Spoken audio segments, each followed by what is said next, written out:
Imagínese usted. Vamos a la palabra del Señor, el libro de los Hechos, capítulo 14. Dejamos la serie de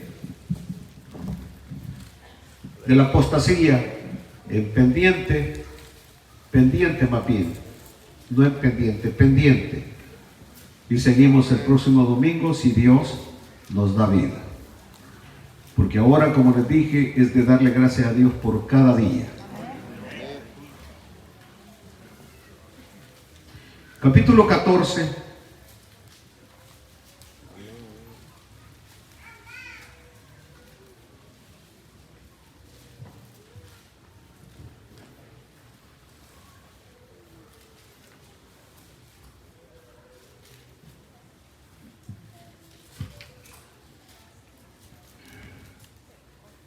Aleluya.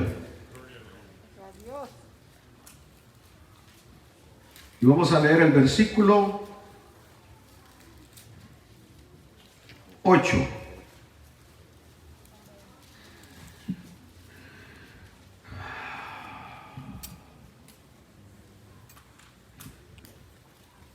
Habiéndolo sabido, huyeron a Listra y Derbe, ciudades de Licaonia, y a toda la región circunvecina.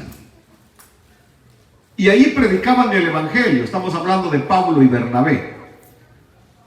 Y cierto hombre de Listra estaba sentado, imposibilitado de los pies, cojo de nacimiento, que jamás había andado. Este oyó hablar a Pablo, el cual, fijando en él sus ojos y viendo que tenía fe para ser sanado, dijo a gran voz: levántate derecho sobre tus pies. Y él saltó y anduvo. Ay, Dios mío. Entonces la gente,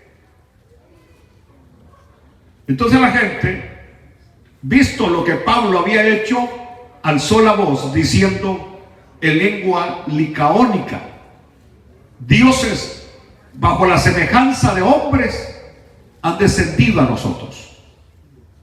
Y a Bernabé llamaban Júpiter, es decir, Zeus, y a Pablo Mercurio, es decir, Hermes, porque este era el que llevaba la palabra. Y el sacerdote de Júpiter, cuyo templo estaba frente a la ciudad, trajo toros y guirnaldas delante de las puertas, y juntamente con la muchedumbre quería ofrecer sacrificios. Cuando lo oyeron los apóstoles Bernabé y Pablo, rasgaron sus ropas y se lanzaron entre la multitud dando voces y diciendo: varones, ¿por qué hacéis esto? Nosotros también somos hombres semejantes a vosotros, que os anunciamos que de estas vanidades os convirtáis al Dios vivo, que hizo el cielo y la tierra, el mar y todo lo que en ellos hay. Hasta ahí nomás. A ver si alguien que dejó esto lo elimina. Aprendan a mí que predico y nunca estoy tomando agua. Por favor, vamos a orar. Padre, prepara nuestros corazones y nuestras mentes, y que tu palabra sea de gran bendición a nuestras vidas, en el nombre poderoso de Jesús. Amén. Me bañé un poquito, pero aquí estoy. Aleluya. Esto es bien relevante, porque estamos analizando, según el relato de Lucas, el comienzo de la iglesia del Señor. El comienzo de la iglesia fuera de Jerusalén. Y quiero que ustedes observen que no fue fácil. El comienzo de la iglesia no fue fácil. Voy a repetir esto: el comienzo de la iglesia no fue fácil. Y siempre hay un principio del comienzo y el final. El comienzo y el final casi siempre es igual en todo. En otras palabras, cuando el comienzo es difícil, el final también es difícil. Cuando el comienzo es fácil, el final también es fácil. Este es un principio de la vida, un principio de la vida. ¿Qué es lo que estoy tratando hoy de enseñar? Vaya, por ejemplo, si nos vamos a la vida de nuestro Señor, el principio de la iglesia con nuestro Señor Jesucristo, el Señor Jesucristo en el principio tuvo oposición de los fariseos, de los religiosos. Y hoy la iglesia tiene lo mismo, una oposición de los religiosos. Entonces ese es el principio del comienzo y el final. Entonces veamos cómo la iglesia tuvo grandísimas dificultades en su principio, en su comienzo, en su nacimiento. Y así como la iglesia tuvo dificultades en el inicio, también las está teniendo al final de esta historia. Así que nada debe sorprendernos. Lo que viene para la iglesia, no es absolutamente nada sencillo. No es nada sencillo. Es bastante difícil lo que viene a la iglesia. Pero así como la iglesia salió triunfante en el principio, así como la iglesia logró la victoria en el principio, no era sencillo. Predicar el evangelio no era sencillo, no era fácil. Están aquí conmigo, ¿verdad? No era sencillo, no era fácil. Era adversidad tras adversidad. Allá en la primera ciudad los quisieron apedrear, los sacaron a empujones de Antioquía para que no predicaran. Y cualquiera después de que ha estado a punto de que lo apedreen, que lo sacan a empujones, diría: no, esto no es para mí. Tranquilo, me voy allá a sembrar milpa, cualquier cosa. ¿Por qué tengo que estar pasando por esto? Mas sin embargo ellos los sacaban de una ciudad y entraban a otra. Para llegar a Iconio caminaron 100 kilómetros y llegaron caminando para predicar el evangelio. Y ustedes saben lo que pasó en Iconio. Ahí en Iconio pasó lo mismo. Los judíos se volvieron a oponer, estuvieron otra vez a punto que los apedrearan.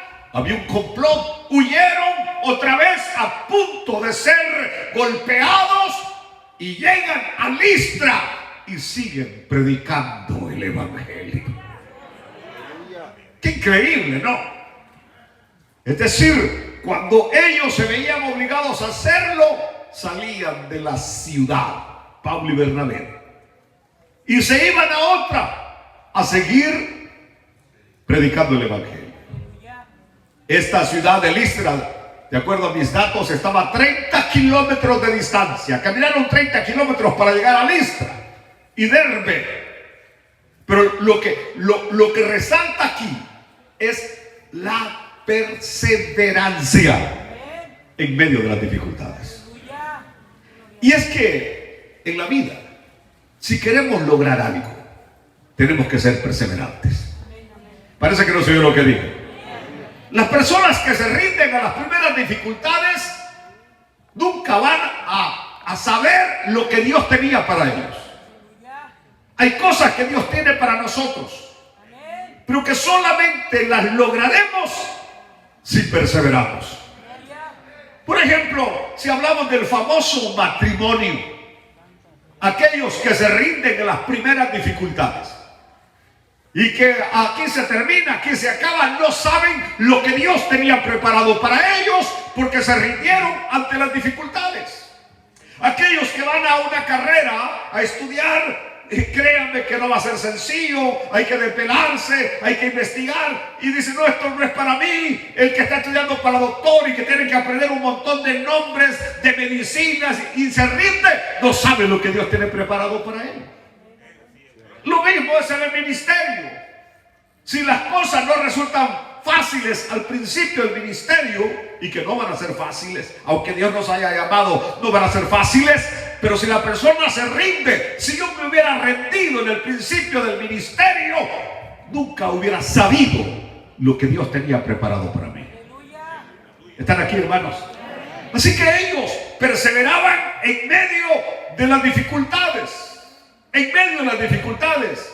Y cualquier cosa que emprendamos, cualquier cosa que queramos hacer, vamos a encontrar dificultades. Vamos a encontrar oposición. El hecho de que tengamos el favor de Dios y que Dios esté con nosotros no quiere decir que no vamos a tener oposición. Aleluya. Otra cosa que me llamó la atención es que Pablo y Bernabé son llamados apóstoles en el capítulo 14, versículo 4 del libro de los Hechos. Son llamados apóstoles. Luego, otra vez, se vuelve a utilizar este título de apóstoles cuando llegamos hoy al versículo 14.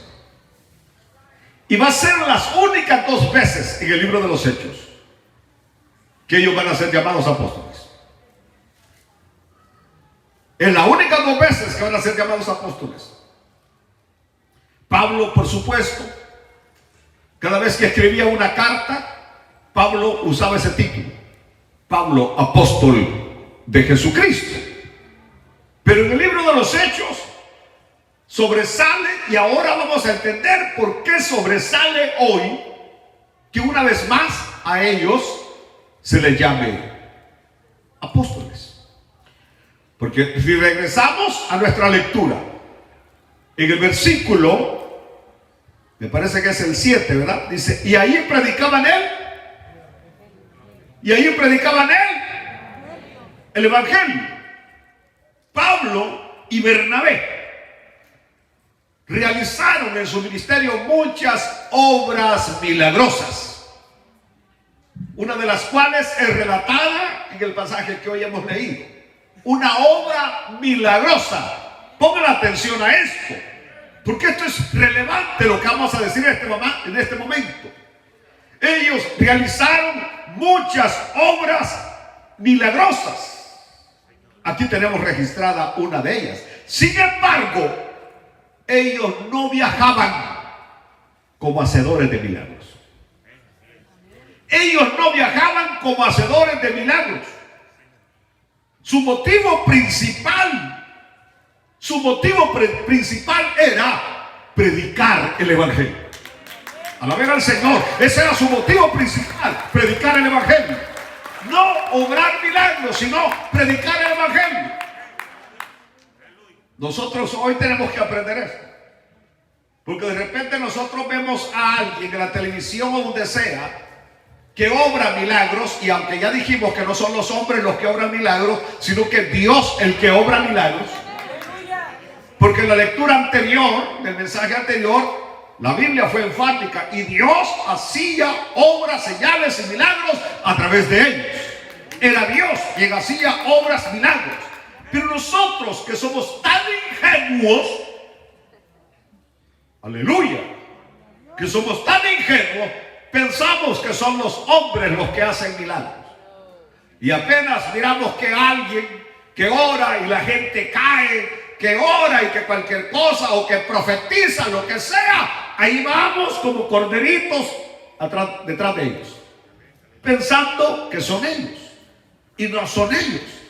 No son ellos. Entonces, lo que quiero hoy decir es que lo más importante para Pablo y Bernabé no era hacer milagros. Lo más importante para ellos era predicar el santo y glorioso evangelio de Jesucristo. En otras palabras, pues, los apóstoles no fueron a estas ciudades a hacer milagros y luego a predicar. Fue al revés. En realidad fue al revés. Ellos no fueron a hacer milagros y después vamos a predicar. No, ellos fueron siguiendo el ejemplo de nuestro Señor Jesucristo a predicar. Y si había oportunidad, que Dios se les indicara hacer un milagro, lo hacían. Pero lo principal para ellos era predicar el evangelio. Lo que debe llamar la atención para nosotros, que lo principal de lo principal no es que los enfermos se sanen, que los mudos hablen, que los paralíticos caminen, o que los leprosos se sanen, o que los sordos oigan. Lo más importante es predicar el evangelio. Aleluya. Digo esto porque algunas veces nosotros queremos ver esas señales y esos prodigios, y lo más importante es predicar el evangelio. Ellos iban a predicar el evangelio. Y cuando ustedes estudian los evangelios, se van a dar cuenta que el Señor no llegaba a un lugar a hacer milagros. El Señor llegaba a predicar el evangelio. Aún cuando envió a los discípulos, dijo: vayan, prediquen, enseñen, y luego levanten a los enfermos, saquen a los demonios. Pero eso venía como consecuencia de lo principal, que era predicar el evangelio. Ahora, Dios mío, cuando yo veo algunos programas por televisión, yo me quedo esperando que el predicador dé una palabra, que predique. Pero en realidad, desde que llega, nada más llega a que pásenme a este, que tráiganme al otro, que aquí, que allá, y que aquí, que allá, y se vuelve un show de 2 horas, 3 horas, nada más, tirando a la gente, levantando a la gente, haciendo esto, haciendo lo otro, y luego hace un llamamiento sin haber predicado el evangelio.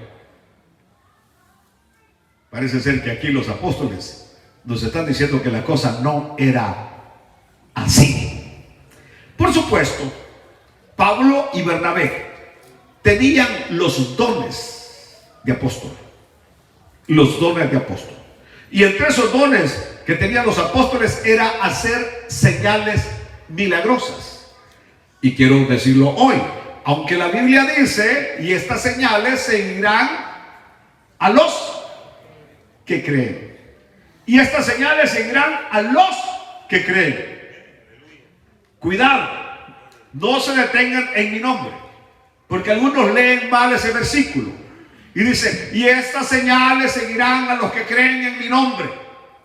Si usted se para en mi nombre, el versículo adquiere otro significado. Porque si usted dice: estas señales seguirán a los que creen en mi nombre, 2 puntos, echarán fuera demonios, es usted el que está echando demonios.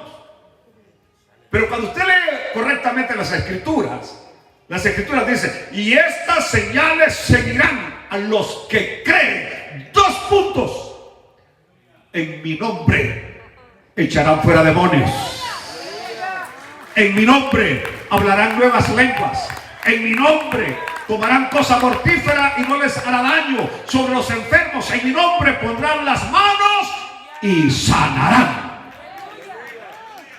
Entonces ahí ya la persona céntrica no es uno, sino que es Cristo Jesús. Entonces, y ahí dice: y estas señales seguirán a los que creen, todos los creyentes. Es decir, es algo para todos los creyentes, no es para nada más para un peludo o un pelón. Es para todos los creyentes. Las señales es para todos los creyentes. Así que usted no ande buscando al hermanito tal o a la hermanita tal que hay que llamarla. No, usted, el Señor, le ha dado autoridad. Esto es lo que se conoce en el Nuevo Testamento como el sacerdocio de todos. Todos somos sacerdotes. Todos podemos interceder. Todos podemos pedir. Todos podemos orar. A todos Dios nos ha dado autoridad. No estamos en el Antiguo Testamento que había que ir a buscar al sacerdote. Usted no pertenece a la Iglesia Católica Apostólica Romana, que solamente el cura puede orar o hacer algo. No, usted tiene autoridad del cielo. Y más vale que empiece a ejercer esa autoridad. Que si un demonio: ay, pastor, mire que la luz me la apaga, pues enciéndala. ¿Por qué me tienen que estar pidiendo a mí, ay, puto, si usted tiene autoridad, póngase de acuerdo, aunque sea una vez con el marido. Y oren por el problema, que el demonio se vaya y el demonio les va a obedecer, porque ustedes han sido lavados con la sangre de Cristo, tienen la autoridad del Espíritu. Aleluya, aparece un enfermo, oren. Lo que sea, oren. Aleluya. Mas sin embargo, hay que aclarar algo. A los apóstoles, el Señor los dotó de dones especiales. De dones especiales por la razón de que ellos son los que andan sembrando la semilla y llegan a lugares donde si usted no está preparado, le amarran hasta la lengua. Usted no conoce esos lugares. Pero hay lugares donde si usted no está preparado, los pantalones se le caen a media predicación. Los brujos trabajan terriblemente. Desde que sale de la casa, el carro le va fallando. Desde que sale, es decir, un montón de trabajos que el enemigo hace. Y usted tiene que estar preparado. Preparado cuando se enfrenta a esas cosas. Así que los apóstoles estaban dotados de dones, con señales milagrosas. Ellos entraron a esos lugares paganos. Quiero que lo escuchen. No existía el Nuevo Testamento. Ellos no entraron con una Biblia en la mano.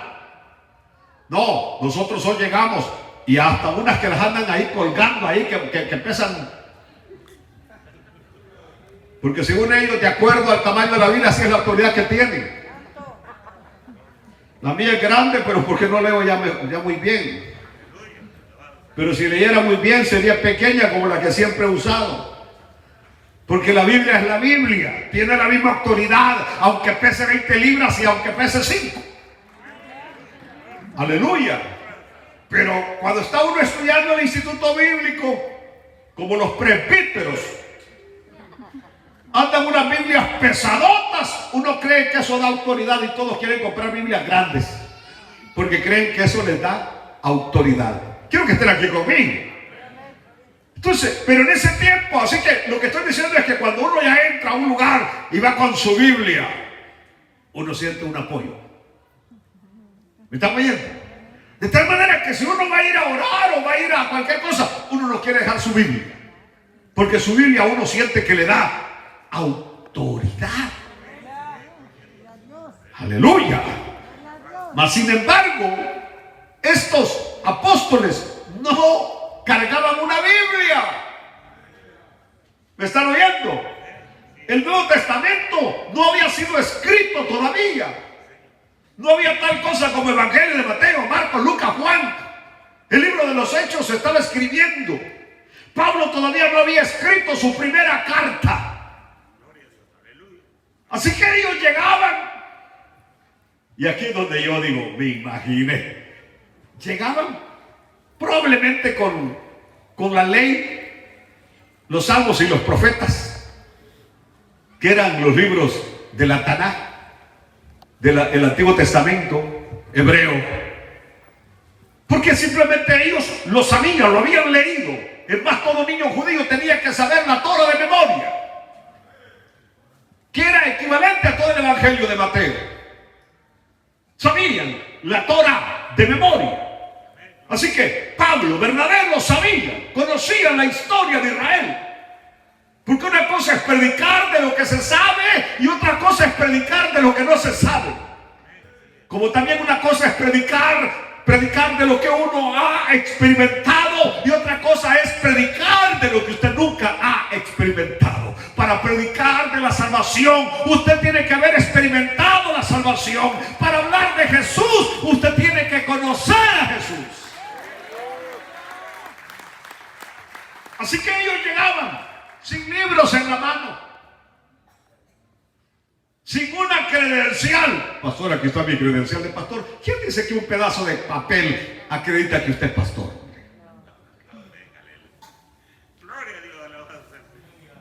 pastor, ¿va a renovar sus credenciales para seguir predicando?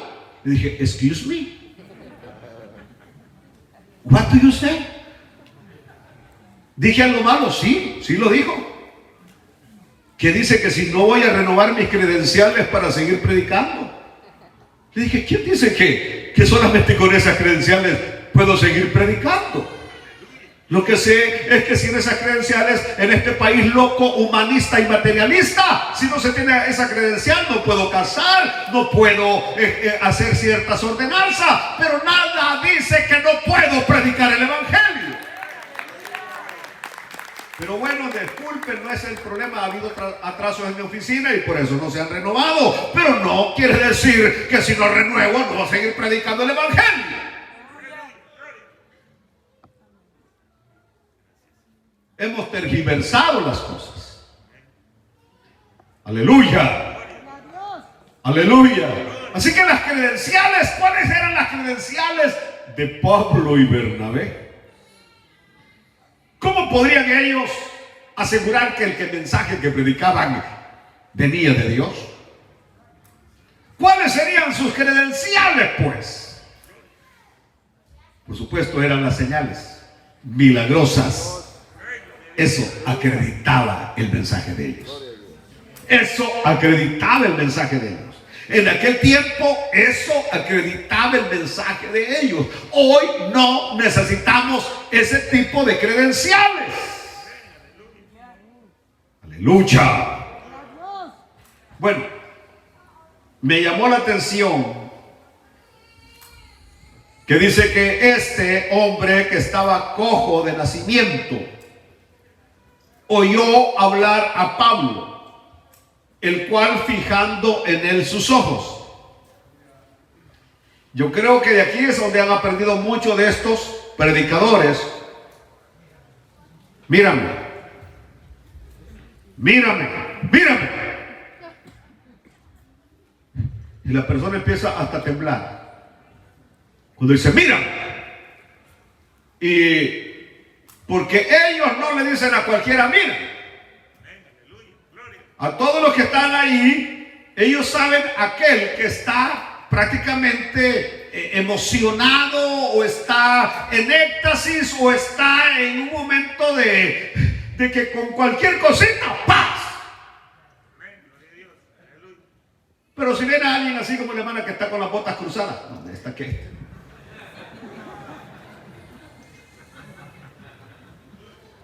¿Me están oyendo?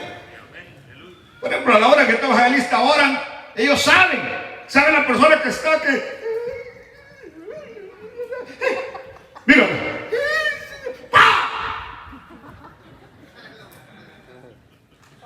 obsérvenlo, miren los videos. En cambio pasan donde otros que están nada más así. A los carnales, con los carnales Dios no hace nada, dice el predicador.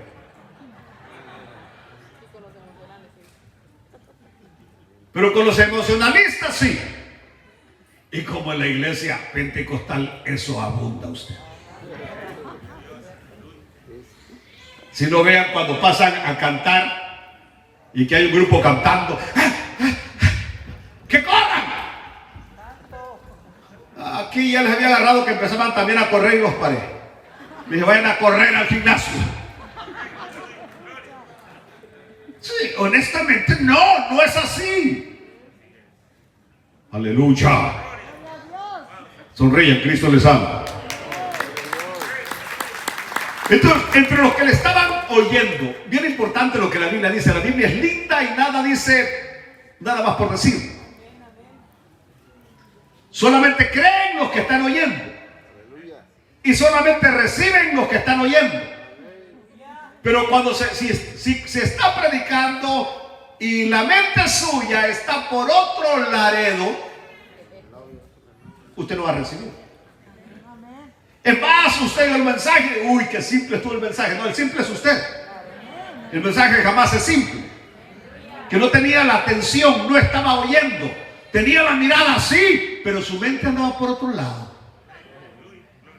Su mente estaba en otro sitio. Su mente está en los clavos que va a meter mañana, en las tejas que va a poner, en tantas cosas. estaba oyendo. Pablo lo observó, que donde Pablo se movía, él se movía. La vista lo seguía. Y ahí estaba. Y Pablo dijo, este sí. ¿Saben ustedes que hay un momento de transición entre el oír, el creer y el recibir? Es un momento de transición nada más. Es un momento porque hizo la transición de escuchar a creer. De acuerdo a lo que he recibido del Espíritu, es que cuando Pablo predicaba, Pablo mencionaba mucho de los milagros que mi Señor Jesucristo había hecho. Eso no lo dice la Escritura. Eso se recibe de arriba. Así que cuando Pablo predicaba, es probable Bernabé, que había sido discípulo, había visto tantos milagros del Señor. Juan Marcos, que fue el que huyó desnudo cuando le quitaron la sábana, ¿se acuerdan ustedes? No, y que escribió el Evangelio de Marcos. Hablaba de los milagros que el Señor había realizado. Y creo que esta fue una de las herramientas que Pablo usaba, relatar los milagros que Cristo había hecho. Aleluya. Nada tiene más poder que cuando estamos predicando, estemos narrando las cosas que nuestro Señor Salvador Jesucristo hizo. Eso tiene poder, tiene poder, tiene poder. Así que cuando Pablo probablemente estaba predicando el Evangelio y habló Jesús de Nazaret, varón aprobado, nació en la ciudad de Belén. Él era el Mesías, el Cordero de Dios. Y desde que empezó su ministerio anduvo haciendo bienes. Un día llegó a un lugar llamado Betesda. Estaba un hombre paralítico allí esperando el movimiento del agua. Ahí estaba aquel hombre paralítico y Pablo estaba predicando que el Señor lo levantó, que el Señor le dio una orden, le dijo, levántate, toma tu lecho y vete. Y Pablo observaba que cada vez que él hablaba, los ojos de aquel se abrían más. La Biblia es enfático cuando dice que era cojo de nacimiento, que nunca había caminado, que nunca había andado. La Biblia es enfática. Es decir, para que no haya dudas de lo genuino del milagro. Y recordémonos que el médico Lucas andaba con ellos para confirmar y atestiguar que el milagro realmente era un milagro. Alaben a Dios, hermanos. Aleluya. Dije que hizo la transición entre escuchar y creer. En otras palabras, mientras Pablo predicaba, el cojo decía, el lisiado decía, ese puedo ser yo. Así como lo hizo con aquel, lo puede hacer también conmigo. Así como lo hizo con aquel, lo puede hacer también conmigo. Estaba escuchando, pero al mismo tiempo estaba haciendo la transición de no solamente escuchar, sino de creer que también en él podía ocurrir. Exactamente es lo mismo para la salvación. Cuando alguien escucha la palabra, pero luego ve que así como el que predica atestigua de que el Señor cambió su vida, de que Cristo llegó a su vida en un momento apremiante y difícil y el Señor cambió su vida, y la persona dice ahí, si lo hizo con él, ¿por qué no lo puede hacer conmigo también? Si el Señor sacó de las drogas a este, ¿por qué no me puede sacar a mí? Si el Señor sacó del alcoholismo a este, ¿por qué no me sacó a mí? Si el Señor restauró el hogar de aquellos, ¿por qué no puede restaurar mi hogar? Si el Señor le dio papeles a aquellos, ¿por qué no me puede dar papeles a mí? Si el Señor lo libró en la corte, ¿por qué no me puede librar a mí? Si el Señor lo transformó, lo hizo de nuevo, lo restauró, ¿por qué no me puede restaurar a mí? Entonces ese es un momento de transición entre el escuchar y el creer. Y Pablo se dio cuenta que había hecho esa transición. La transición entre escuchar y creer. Si no hay esa transición, la persona solamente se queda, qué bonito, me gusta, pero está ahí nomás. Si no pasa a la transición, no hace la transición de creer. Por eso Pablo fijó los ojos en él mientras él escuchaba. Pablo no lo perdí. Como que Pablo tenía nada más a alguien en el auditorio y era él. Y él podía sentir la mirada de Pablo. Y podía sentir que la palabra no era una palabra que rebotaba, sino que era una palabra que penetraba. Porque la palabra es como espada que penetra cuando la persona oye creyendo. Y Pablo fijó los ojos en él, al que escuchaba. Yo estoy hablando a los que escuchan. Dije que estoy hablando a los que escuchan. No les estoy hablando, no les estoy predicando a los que no escuchan. Estoy predicando a los que escuchan. Y luego Pablo se dio cuenta que tenía fe para ser sanado. Que tenía fe para ser sanado. Y yo he aprendido un poco de eso. Yo no oro por alguien que mi espíritu me hace entender que no tiene fe para ser sanado. O sea, si alguien viene y me dice, ore por mí, claro, yo voy a orar. Pero yo sé que no hay esa fe necesaria para ser sanado. Cuando hay esa fe necesaria para ser sanado, y usted lo puede saber. Por ejemplo, aquí tenemos al hermano Adán. Muchos años estaba acá y él ha esperado un milagro. Pero usted ha estado 100% convencido que el milagro va a ocurrir. Amén. Cuando han orado por usted. Sí, he estado seguro que sí, pero el Señor... Ese pero, ese punto. El Señor tiene... Uno cree, pero allá en el fondo hay algo que dice, probablemente no va a ocurrir de nuevo. Probablemente no me voy a levantar de la silla. Ese probable, ese quizás no permite que el milagro ocurra. ¿Me están oyendo? Entonces todas las personas, y por supuesto entra la soberana voluntad de Dios. Porque ¿quién dice que una persona en una silla de ruedas le es fiel al Señor? Pero ya levantado de una silla de ruedas, la gran pregunta, ¿seguirá siéndole fiel al Señor?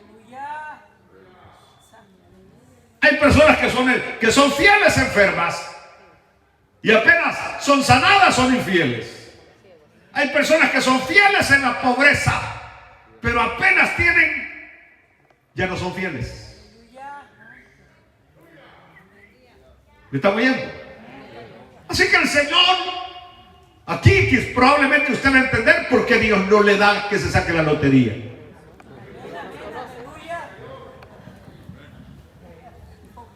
Porque el Señor lo prefiere pobre, pero fiel.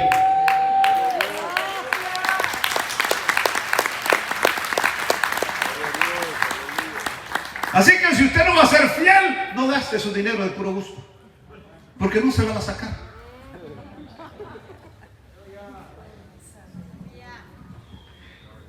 Pastor, sí, le digo la verdad. El Señor conoce nuestros corazones. Aleluya. Alguno le está diciendo a la mujer, le está diciendo al marido, ya te dije que no les comprando eso vos. Así que Pablo hoy va a animar a la fe,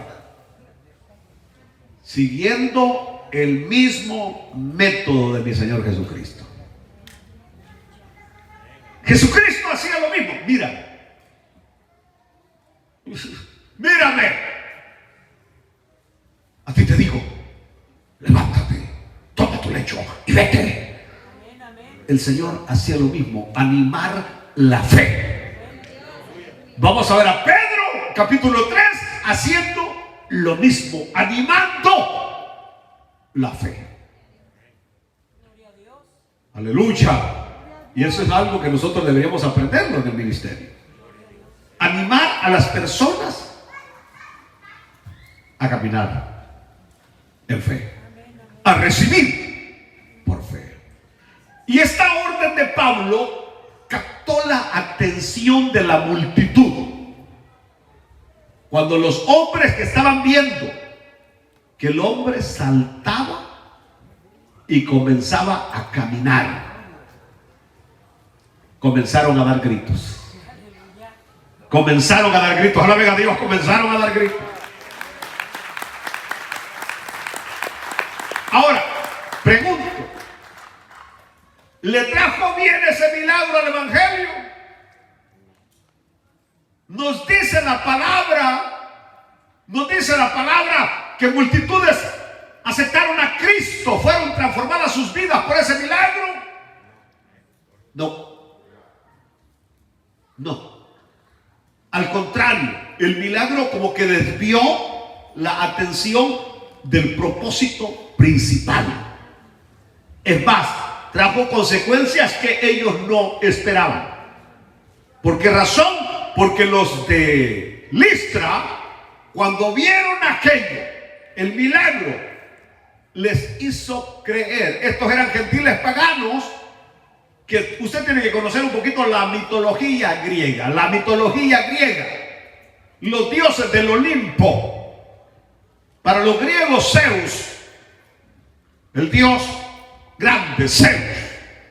Luego, cuando los romanos conquistaron a los griegos, estos dioses tomaron nombres latinos. Y el dios Zeus se llamó para los romanos Júpiter. Y Mercurio era para los romanos y Hermes para los griegos el mismo dios. Apolo y Poseidón, Minerva y Atenea, etcétera, etcétera. Los mismos dioses griegos fueron adoptados por los romanos, que creían que bajaban del Olimpo, del monte Olimpo. De ahí bajaban estos dioses. Así que ellos, estos paganos que estaban inmersos en esa mitología griega, porque es una mitología, aleluya, ellos creyeron que dioses habían descendido del Olimpo tomando forma humana. Y a Bernabé, que estaba calladito como que era el más grande, le llamaron Júpiter, Zeus pues. Y a Pablo, que era el mensajero, porque Mercurio era el mensajero de los dioses. Ya dije que era el mismo dios Hermes para los griegos, Mercurio para los romanos. Creyeron que era el mensajero y corrieron donde el sacerdote pagano, impío, hijo del diablo. Y le dijeron: los dioses han venido otra vez a Listra. ¿Por qué otra vez? Pastor, la Biblia no lo dice, pero la leyenda sí. Los habitantes de Listra tenían una leyenda, que en cierta ocasión Júpiter y Mercurio, tomando forma humana, habían venido a visitarlos a Listra, pero que nadie les dio atención. Los ignoraron a los dioses, al dios máximo, a Júpiter y a su mensajero Mercurio. Y que los únicos que honraron a estos eran dos ancianos nada más. Y que la ciudad perdió el gran privilegio de haber honrado a Júpiter y a Mercurio cuando los había visitado. Por eso ahora ustedes van a ver que la reacción tiene una lógica tremenda. Porque cuando ellos vieron el milagro, esto se corrió como pólvora. Que otra vez Júpiter y Mercurio habían venido a visitar la ciudad de Listra. Y el sacerdote corre y trae toros y guirnaldas para honrar a los dioses. Hasta este momento, Pablo y Bernabé no saben lo que está ocurriendo. ¿Por qué no saben lo que está ocurriendo? Porque aquellos dejaron de hablar griego, hablaban griego como Pablo. Pero ellos hablaban su propia lengua, la propia lengua natural de ellos, que era la licaónica. Y empezaron a hablar en licaónico. Júpiter y Mercurio han bajado y Pablo y Bernabé se quedaban en la luna. Y no fue hasta que vio que venía el sumo sacerdote con guirnaldas y con toros, otros toros. Que viene Pablo y Bernabé y como que preguntan: ¿qué está pasando? ¿Qué está pasando? Le dice: no, pues que gracias por habernos visitado. Gracias por haber descendido del Olimpo. ¿Cómo? Sí. Gracias, divinidades. Y entonces viene Pablo, que aquí tenemos lo último de este mensaje para que nos vayamos a comer pupusas. Rasgaron sus vestiduras, gritaron y les dijeron: no, no, no, nosotros somos humanos, mortales, igual que ustedes. Aleluya. Rasgaron sus ropas y se lanzaron entre la multitud dando voces y diciendo: varones, ¿por qué hacéis esto? Nosotros también somos hombres semejantes a vosotros. Aleluya. Que os anunciamos que de estas vanidades, mire cómo llama a los ídolos, cómo llama a la guadalupana, vanidades, os convirtáis al Dios vivo, que hizo el cielo y la tierra, el mar y todo lo que en ellos hay.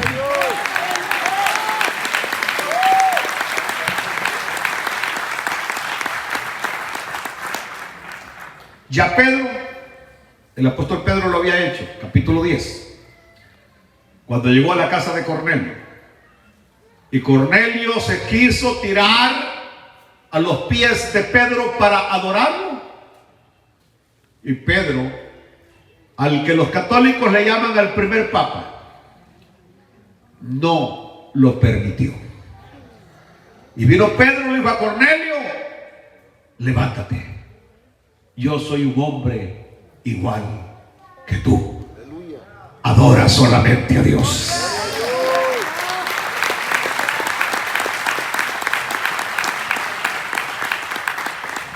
Cuando estaba estudiando para cura, una de las cosas que nos enseñaban es: siempre que usted pase delante de un obispo, arzobispo, usted tiene que reverenciarlo. Y si algún día usted tuviera la oportunidad de ver al Papa, usted tiene que arrodillarse delante de él y tiene que besarle el anillo. Tiene que besarle el anillo. Tiene que hacer la genuflexión y besarle el anillo. Y después de que se levante, persíguese. Eso es lo que le enseña. De rodillas, solo delante de Dios.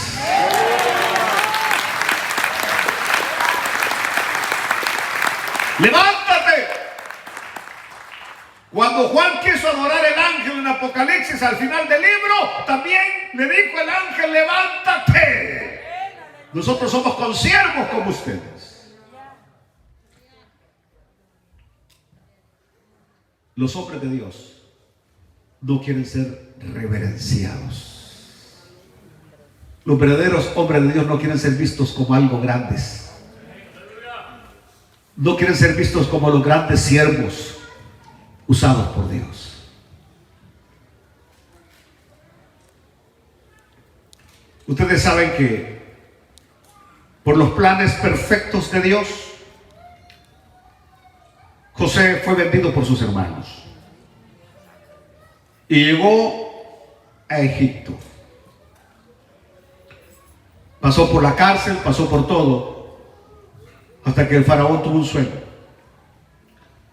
Y José va a interpretar el sueño, que vienen 7 años de abundancia, que son las 7 vacas gordas, y 7 años de hambre, que son las vacas flacas.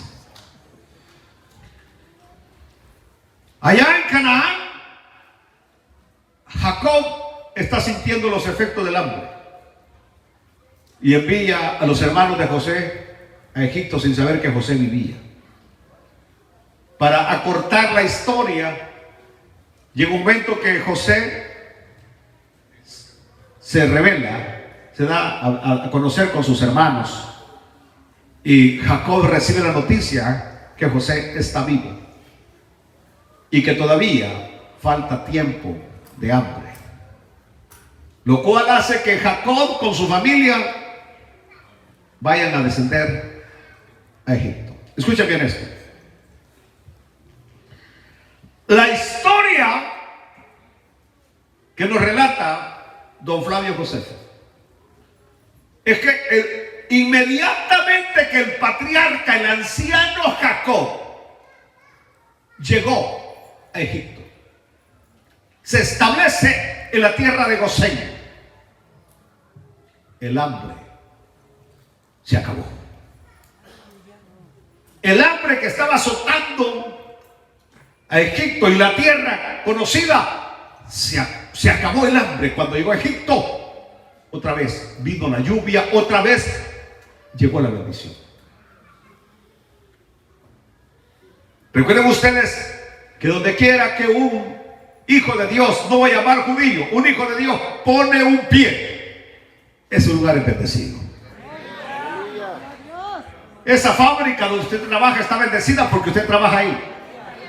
Ese barrio donde usted vive está bendecido porque usted vive ahí.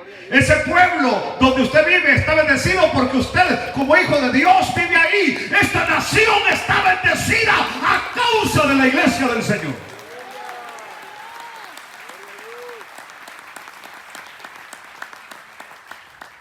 Así que la leyenda dice que el hambre se fue y la gente empezó a ver a Jacob como un ídolo. Lo respetaban debido a que con solo que llegó su presencia el hambre se fue.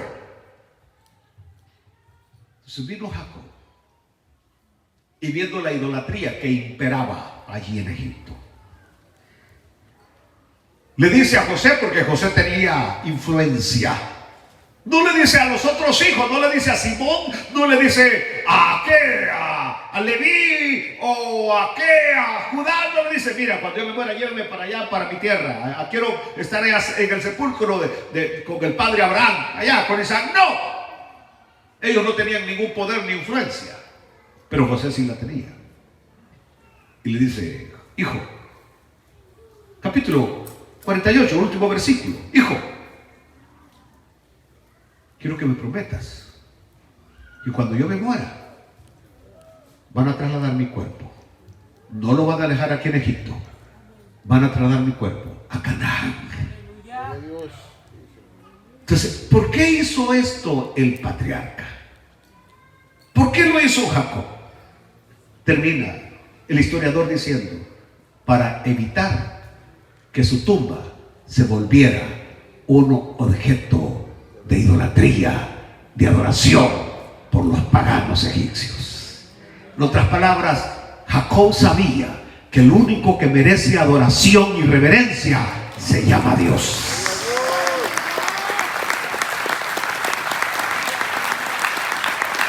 Entonces, él no buscaba perpetuar su nombre. Y es bien interesante, porque los judíos visitan las tumbas de los patriarcas y de las matriarcas. Ellos lo visitan, pero nunca para adorar, sino para recordar la fe de ellos. En cambio, van los peregrinos, no los cristianos. Bueno, he visto a un cristianos evangélicos ahí en la tumba de David. Ay, David que danzaba, David.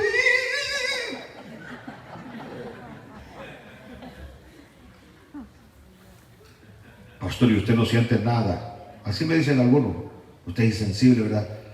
Es que yo no vivo de emociones ni de ilusiones. Así que tiemblan. Les agarra una tembladera cuando están frente en la tumba de David, o cuando van a la tumba de Raquel o de Sara, tiemblan. Sí, Raquel.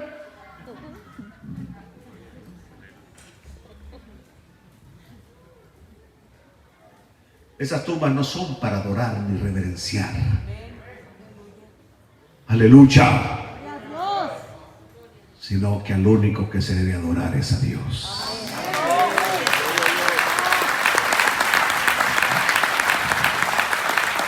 No estamos aquí para perpetuar nuestro nombre. ser reconocidos como personas muy importantes, relevantes y quizás hasta indispensables. El único indispensable en la iglesia del Señor es Cristo Jesús, el Espíritu Santo. Póngase de pie, por favor. ¿Qué pasó con Pablo y Bernabé? Después de este gran milagro, los de Listra, al saber que son humanos y haber visto un gran milagro, van a escuchar el Evangelio. Las puertas se les abrirán a los apóstoles de par en par. No se pierda el próximo capítulo, si Dios lo permite. Padre, gracias por tu santa palabra. Y aquellos que escuchaban el Evangelio son los que reciben el Evangelio.